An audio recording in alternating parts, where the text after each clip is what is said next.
बहू की बिगड़ी माँ। अब मेरी बेटी का घर है, मतलब मेरा ही घर है ना, क्या आप ही समधन जी। हाँ हाँ, वो बात भी सही है आपकी। ये तो आप ही का घर है, जब चाहे मुंह उठा के आ जाया कीजिए, कोई दिक्कत नहीं। ये कहानी है त्रिवेणी की, जिसकी बेटी मालविका की शादी अर्जुन से होती है। अर्जुन एक बहुत ही बड़ा बिजनेसमैन होता है और अर्जुन और मालविका को कॉलेज से ही एक दूसरे से प्रेम होता है। अपनी बेटी महलों में ब्याही गई है, इस बात का पूरा फायदा उठाती है त्रिवेणी, क्योंकि त्रिवेणी को पहले से ही चोरी करने की आदत होती है और अब वो अपनी बेटी मालविका के ससुराल में बार बार जाकर चोरियां करना शुरू कर देती है। तो चलिए देखते हैं कि कैसी है इस बिगड़ी हुई माँ की कहानी। मम्मी, सासू माँ, ये लीजिए नाश्ता।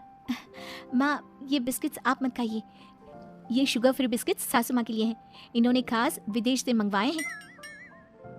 अरे रहने दो मालविका बहू, पूनम रायचंद का दिल बहुत बड़ा है। मैं गरीबों को इतना दान करती हूँ तो क्या अपनी समधन को एक बिस्किट नहीं दे सकती? जस्ट किडिंग समधन जी। और हाँ मालविका बहू, आइंदा से तुम ये नौकरों वाले काम बिल्कुल मत करना। इन सब के हाथों में क्या मेहंदी रची है? मालकिन, वो पिछली बार सोने और चांदी के बर्तन हमसे टूट गए थे, इसलिए हमें बड़े साहब ने रसोई का काम करने से मना किया है। अरे चिल चिल, हम रायचंद हैं और इस महल में ऐसे हजारों सोने और चांदी की चीजें हैं, टूटती है तो टूटने दो, हमारे पास किसी भी चीज की कोई कमी नहीं है। ये सब सुनकर त्रिवेणी के मन में लालच का प्रकोप जाग उठता है और वो मन ही मन पूरे महल को निहारते हुए कहती है, हाय, अब जब ये पूनम रायचंद अपनी जुबान कह रही है, फिर तो इस घर पे भी हाथ साफ करना ही पड़ेगा।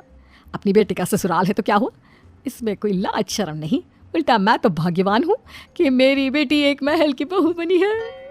त्रिवेणी अब रायचंद मैंशन में रोजाना आना शुरू करती है और वो चुपके से पूनम की कमरे में घुसकर उसकी अलमारी से उसकी साड़ियाँ और गहने चुराती है और अपने बैग में लेकर पीछे के गेट से रफू चक्कर हो जाती है। पूनम जब हॉल में आती है तभी, अरे मालविका बहू, समधन जी कहाँ चली गई? अभी तो यहीं थी।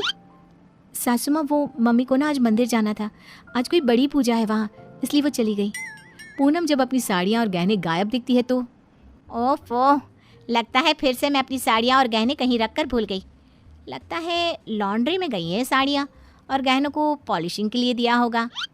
पूनम को भूलने और लापरवाही की आदत थी और कोई भी चीज़ यहाँ से वहाँ हो जाए तो वो उसका कसूर अपनी लापरवाही पर थोप देती, जो कि सच नहीं था। ये बस पूनम के मन का भ्रम था।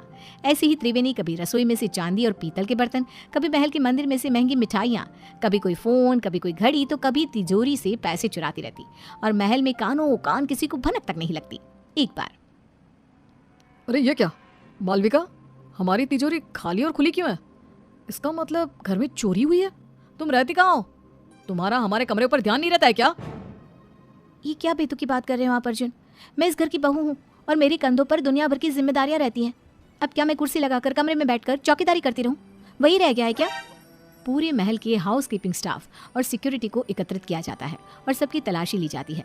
पूनम को अब समझ में आ जाता है कि पिछले कुछ दिनों से सिर्फ उसकी ही नहीं बल्कि महल की काफ़ी चीज़ें भी गायब हो रही थी। पूनम का पति इंद्रेश कहता है, अरे पूनम, तुम खामखा अपने आप पर भुलक्कड़ होने का, लापरवाही होने का शक कर रही थी, जबकि चोरियां सिर्फ हमारी ही नहीं, पूरे महल की चीज़ों की चोरी हो रही थी और मालविका बहू और अर्जुन की भी कई सारी चीज़ें गायब हुई हैं। महल में सिक्योरिटी इंचार्ज बोलता है, बड़ी साहब, हमने ये बात आपको बताने की कोशिश की, लेकिन पिछले कुछ दिनों से आप शहर के बाहर थे और मालकिन जी भी दिन भर बाहर रहती थी, तो बता ही नहीं पाए। महल में छोटी सी छोटी चीज़ें भी चोरी हो रही है। ये बात तो अब बहुत गंभीर हो गई है और तगड़ी सिक्योरिटी तैनात कर लो, लेकिन अब इस घर में कोई चोरी नहीं होनी चाहिए। तभी वहाँ पे त्रिवेणी आ जाती है। क्या हुआ दामाद जी, और आप सब इतने चिंतित और परेशान से क्यों नजर आ रहे हो? कोई समस्या आन पड़ी है क्या? हाय हाय। अर्जुन त्रिवेणी को आए दिन होने वाली चोरियों के बारे में बताता है और त्रिवेणी थोड़ी सी घबरा भी जाती है। अरे बाप रे बाप, इतनी बड़ी बात? आम सी बात है, हमारे गली मोहल्लों में ना इतनी सारी चोरियां होती है, तो फिर ये तो एक राजमहल ठहरा। चिंता मत कीजिए आप सब, कड़ी सिक्योरिटी कर दीजिए। मतलब क्या, चोर और चौकन्ना हो जाएगा और कम चोरी करेगा। क्या मतलब है आपका समधन जी? हाय हाय, अरे गधेड़ी बेवकूफ त्रिवेणी, ये क्या बोल रही हो?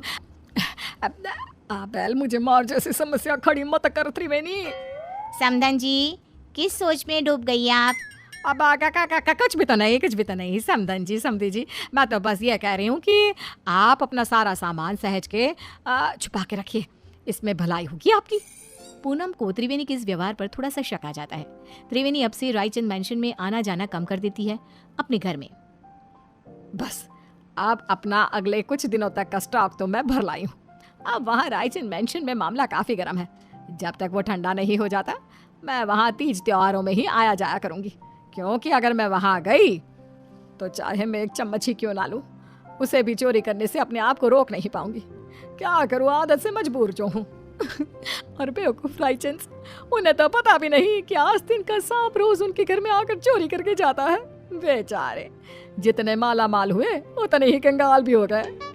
महल में एक नौकर पूनम के पास जाकर उससे कहता है, मालकिन, मुझे ना आपको एक बात बतानी है। वो दरअसल छोटी मालकिन की मम्मी यानी कि त्रिवेणी जी को मैंने अपनी आंखों से चोरी करते हुए देखा था। क्या तुम घन चक्कर हो क्या? तुम्हें ये बात मुझे पहले बतानी चाहिए थी ना। मुझे वैसे भी उस सो कॉल्ड समधनजीत त्रिवेणी पर शक तो आ ही रहा था, लेकिन कंफर्म नहीं कर पा रही थी मैं आपको ये बात पहले इसलिए नहीं बता रहा था क्योंकि मेरे पास कोई सबूत नहीं था और आप मेरी बात पर विश्वास भी नहीं करते। और तो और त्रिवेणी जी इतनी चालाक हैं कि उन्होंने महल की उन्हीं जगहों पर चोरी की है जहाँ सीसीटीवी कैमरा नहीं है। अब देखना मैं क्या चक्रव्यूह रचाती हूँ। अब मैं हमारा पुश्तैनी हीरे का हार सरेआम हॉल में रख दूंगी और जैसे ही वो त्रिवेणी उस हार को चुराएगी तब मैं उसे रंगे हाथ पकड़ लूंगी। पूनम की इन सब बातों को मालविका कमरे के बाहर ही सुन लेती है और वो अत्यंत हैरान और स्तब्ध हो जाती है। मालविका फौरन अपनी माँ त्रिवेणी को फोन लगाती है। मम्मी, आपसे ये उम्मीद नहीं थी। आपने अपनी ही बेटी के ससुराल में इतनी सारी चोरियां की। Very bad mummy. सासू माँ को आपकी इन काली करतूतों के बारे में सब पता चल चुका है। मालविका बेटा, ये तो क्या करी है? मैंने कोई चोरी चकारी नहीं की यार। मुझे आपसे कोई बात नहीं करनी, बाय। मालविका इतना कहकर फोन कॉल कट कर देती है। त्रिवेणी अब पूरी तरह डर चुकी थी। वहीं रायचंद मेंशन में पूनम हॉल में खुले आम पुश्तैनी हीरे का हार रख देती है और त्रिवेणी को न्योता देने के लिए फोन लगाती है। त्रिवेणी पूनम का कॉल देखकर कांपने लगती है। पूनम रायचंद का कॉल, मेरी तो आज शामद है। अरे आज सूर्योदय किसी और दिशा से हुआ है क्या? त्रिवेणी मेरा फोन नहीं उठा रही। खैर वो वैसी भी आज आने ही वाली थी 2 बजे तक। अपने आप आएगी और सारी चोरी सीसीटीवी में रिकॉर्ड हो जाएगी। पूनम अपने कमरे में आराम करने चली जाती है और सभी नौकर भी भोजन करने जाते हैं। तभी वहाँ पर बालकनी से एक चोर आता है और वो पुश्तैनी हीरे का हार चुरा कर ले जाता है। और बाद में जब पूनम ये सीसीटीवी में देखती है तब ये क्या? ये तो एक आदमी चोर है। अरे नहीं, ये क्या कर दिया मैंने? तभी पूनम का फोन बजता है और उसे एक वीडियो मैसेज आता है जिसमें त्रिवेणी का वीडियो होता है। क्यों समधन जी, आपको क्या लगा आप मुझे पकड़ लोगी? लेकिन मैं तो चली 7 समंदर पार।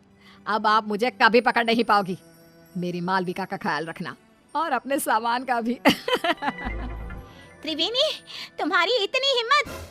पूनम गुस्से में फोन पटक देती है और वहाँ त्रिवेणी एरोप्लेन में उड़कर सारा चुराया हुआ सामान लेकर रफू चक्कर हो जाती है।